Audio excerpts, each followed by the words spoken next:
Guys, there's a lot that I want to get to today. I'm going to be talking about what's happening at the borders. I'm going to be talking about some of the corruption that exists within the FBI. I'm going to talk about a story that's not in the news today, but I want to bring it to your attention because I think it touches on some troubling issues that we have with the DOJ and the FBI. Also, Governor Ron DeSantis has done something that I think is absolutely tremendous. I want to speak on that because it speaks of states' rights and what we need to do as you know what I was going to say as conservatives, but words matter.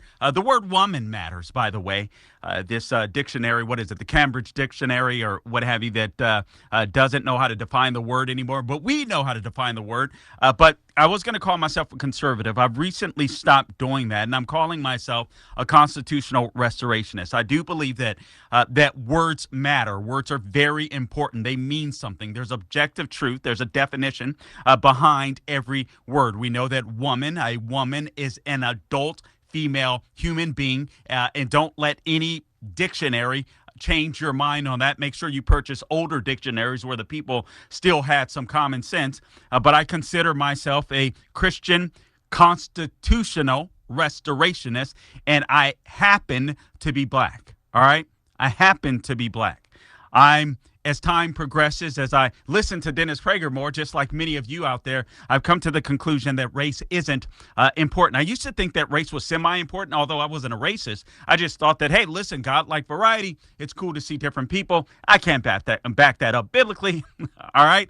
So I'm starting to realize as time goes on, as I get older, as I get a little wiser myself, Dennis Prager is absolutely right. Color does not matter whatsoever.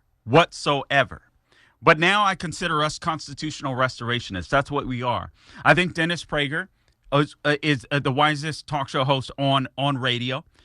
And I think he offers a recipe, whether it's with PragerU, whether it's with his columns, on how to restore America.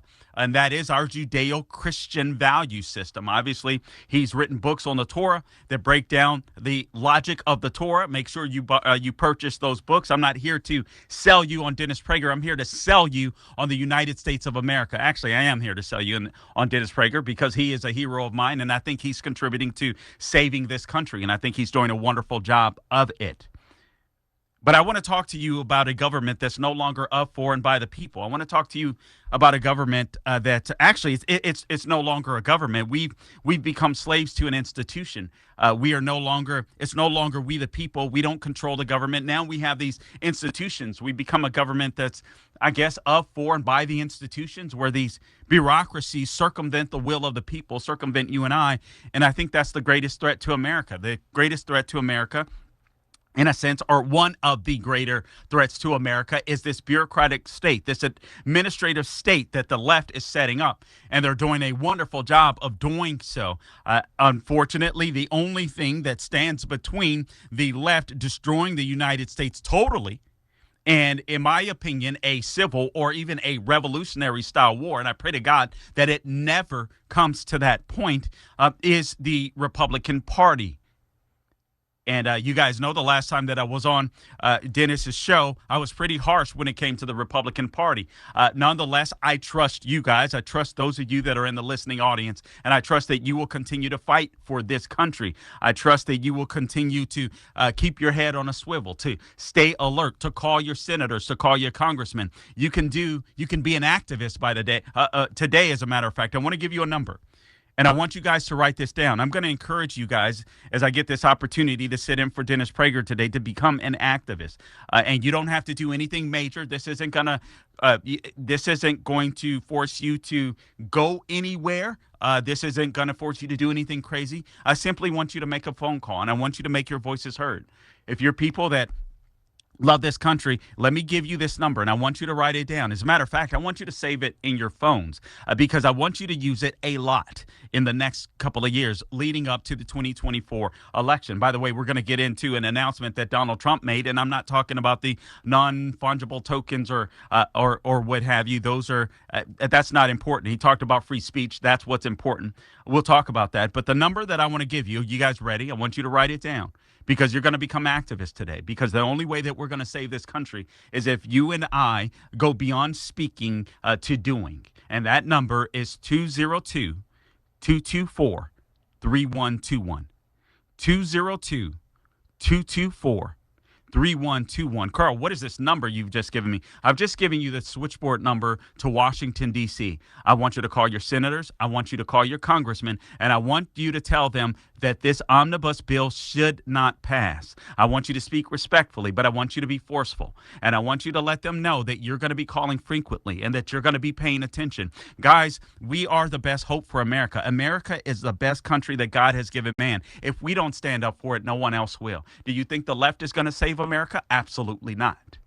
Absolutely not. Do you think those that are complacent are going to save America? Those that just sit on their duff, if you will, and don't get involved politically until 2 weeks before the election, do you think they're going to save America? Absolutely not.